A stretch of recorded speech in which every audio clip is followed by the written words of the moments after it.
معزز ناظرین، السلام علیکم ورحمۃ اللہ وبرکاتہ۔ امید ہے آپ تمام دوست خیریت سے ہوں گے اور اپنے گھروں میں خوش خرم ہوں گے۔ موضوع شروع کرنے سے پہلے آپ تمام دوستوں سے میری گزارش ہے کہ آپ ہمارے چینل کو سبسکرائب کریں اور ساتھ بیل آئیکن کے بٹن کو دبائیں تاکہ آنے والی ہر نئی ویڈیو آپ تک بر وقت پہنچتی رہے۔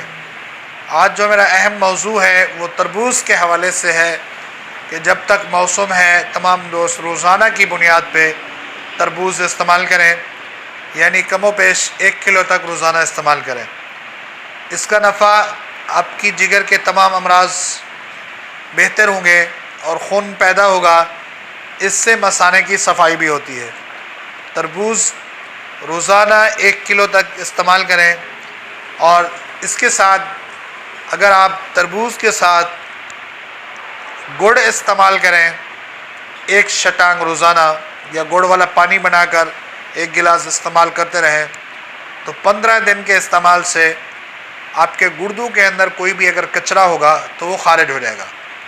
صرف 15 دن 1 گلاس روزانہ آپ نے گڑ والا پانی استعمال کرنا ہے، اور تربوز روزانہ 1 کلو تک استعمال کریں۔ انشاءاللہ آپ کے گردے بالکل نئے ہوں گے اور آپ اپنے آپ کو فریش محسوس کریں گے، اور اس کے رزلٹ سے آپ کو بہت نفع ہوگا۔ جزاک اللہ۔